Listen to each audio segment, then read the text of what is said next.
সর্বশেষ যে লোকটা জান্নাতে যাবে তাকে আল্লাহ তাআলা জাহান্নামের আগুনে পোড়াতে পোড়াতে ছাই বানিয়ে ফেলবে।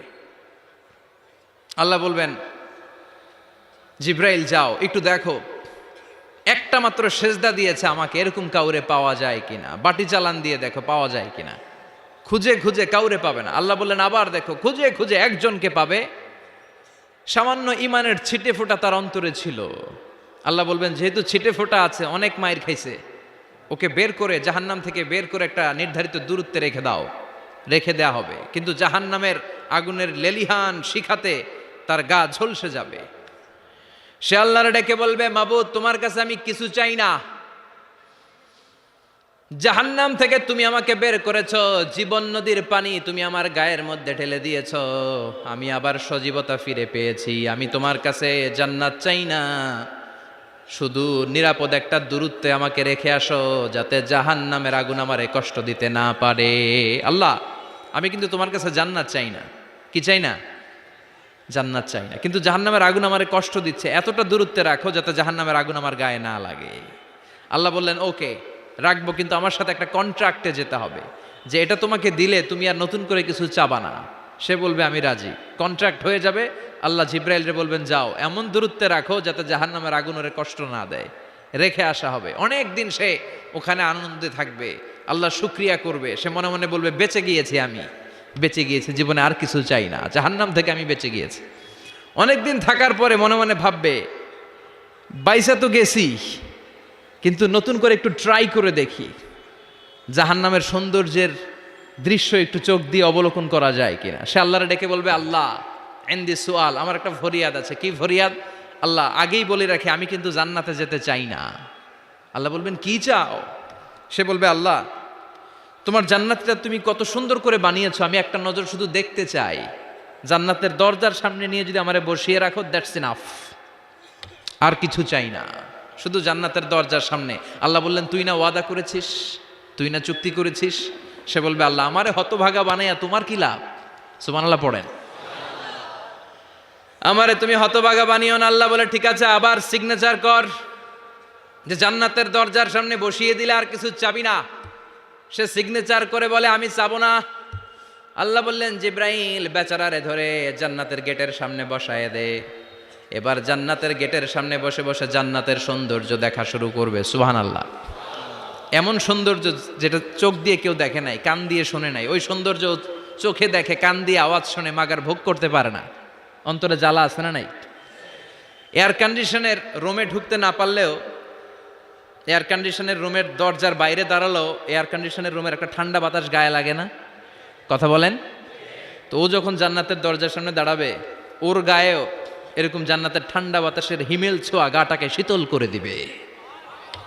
ওই শীতল হয়ে যাওয়ার পরে আর তো সহ্য হবে না, আবার আল্লাহরে ডাকবে। মনে মনে ভাববে আর একটু ট্রাই করি না, দোষ কি, আস্তে আস্তে অনেক দূর তো আগাইছি। সুবহানাল্লাহ কইবেন না? এবার আল্লাহরে বলবে আল্লাহ ইনদি সুআল, আল্লাহ তুমি যদি কোনো বিষয়ে নতুন করে ডিসিশন নাও, তোমারে জিজ্ঞেস করার মতো কি কেউ আছে? আল্লাহ বলে না, আমি তো সব রাজার বড় রাজা, মহারাজা, আমার উপরে তো কারো কথা চলে না। ওই হতভাগা লোকটা বলবে আল্লাহ এত সুন্দর জান্নাত তুমি বানালা, চোখ দিয়ে সৌন্দর্য দেখি, কান দিয়ে আওয়াজগুলো শুনি, হুর আর গেলমান হেঁটে বেড়ায়, এত সুন্দর জান্নাত চোখ দিয়ে দেখি, ঢুকতে পারি না, আমারে কষ্ট দিয়ে তোমার কি লাভ? ও আল্লাহ আমারে তুমি মাফ করে দাও, জান্নাতের চিপার মধ্যে এক কর্নারে তুমি একটু আমারে জায়গা করে দাও। আল্লাহ বলবেন ওয়াই হাক ইয়াবনা আদম, তোর ধ্বংস হোক হে আদম জাত, মা আগদারাকা, তোর চেয়ে বড় গাদ্দার আমি আমার সৃষ্টিকুলে কাউরে দেখি নাই, কারণ তুই আমার সাথে চুক্তি করিস আর চুক্তি ভঙ্গ করিস। আল্লাহর রহমতের দরিয়ায় তখন জোশ খেলে যাবে, ওর আকুতি মিনতি চাহনি আল্লাহর রহমতের দরিয়ার মধ্যে জোশ লাগিয়ে দিবে। আল্লাহর দয়া হয়ে যাবে, মায়া হয়ে যাবে। আল্লাহ বলবেন ঠিক আছে জান্নাতে যা। লোকটা এবার এক দৌড়ে জান্নাতের ভিতরে ঢুকে যাবে। লোকটার দৌড় দেখে আবার লোকটারে আল্লাহ ডেকে বলবে একটু দাঁড়া, একটু দাঁড়া, জান্নাত তো দিছি, তো দৌড় দিলি কেন? সুবহানাল্লাহ কইবেন না? লোকটি বলবে আল্লাহ প্ল্যান তো আমি কম করি নাই, এত চেষ্টার ফলে আমি আসতে পারছি, আবার যদি তুমি বাইর করে দাও, এই জন্য এক দৌড়ে এমন চিপার মধ্যে লুকামো যাতে তুমি আমার না দেখো। আবার আল্লাহর রহমতের দরিয়ায় জোশ খেলে যাবে, আল্লাহ কাছে ডাকবে, কাছে আয়, ও গোলাম তোর কি মনে চায় আমারে বল, আজকে তুই চাইতে থাক, আমি দিতে দিতে তোর মনের সব আশা পূরণ করে দেব। লোকটা খুশি হয়ে বলবে, আল্লাহ আমারে এটা দাও, বাড়ি দাও, গাড়ি দাও, নারী দাও, এটা দাও, ওটা দাও, একের পর এক চাইতে থাকবে, আল্লাহ সব তারে দিতে থাকবে। চাইতে চাইতে লোকটার সব চাওয়া যখন শেষ, সে বলবে, আল্লাহ আর আমার চাওয়ার কিছু নাই। আল্লাহ বলেন, নো, এত তাড়াতাড়ি যে তুমি খেলা শেষ করতে পারবা না মনু, আমার সাথে তোমার এই খেলা আরো লম্বা সময় চলতে হবে, তোমার অনেক কিছু চাইতে হবে। তুই আজকে চাইতে চাইতে তোর সব চাও আমার কাছে বলবি, আর আমি দিতে দিতে তোর জীবন ধন্য করে দেব। সে আবার চাইতে শুরু করবে, আল্লাহ এটা দাও, ওটা দাও, ওটা দাও, আল্লাহ দিতে দিতে সব দিবে। এরপরে বলবে, আল্লাহ মাফও চাই, দোয়াও চাই, আর চাওয়ার কিছু নাই। আল্লাহ বলবেন, তাই ঠিক আছে, তোরে আমি জান্নাতে ঢুকাই দিলাম, তবে মনে রাখিস তোর জান্নাতটা হবে সবচেয়ে ছোট জান্নাত, আর তোর জান্নাতটা হবে এই পৃথিবীর 10 গুণ। চিল্লায় এখন সুবহানাল্লাহ। বুখারীর বর্ণনা, আখিরু মান দাখালাল জান্নাহ, যে লোকটা সর্বশেষ অনেক মাইর খাইয়া রিমান্ডে থাকার পরে জান্নাতে ঢুকবে, তার জান্নাতটা যদি পৃথিবীর 10 গুণ হয়, তাহলে আমাদের সবাইরে ফেরদাউসে ঢুকাতে আল্লাহর কোনো সমস্যা আছে? চিল্লায় বলেন, সমস্যা আছে? এজন্য আমরা আল্লাহর কাছে কোন জান্নাত চাই? কথা বলেন।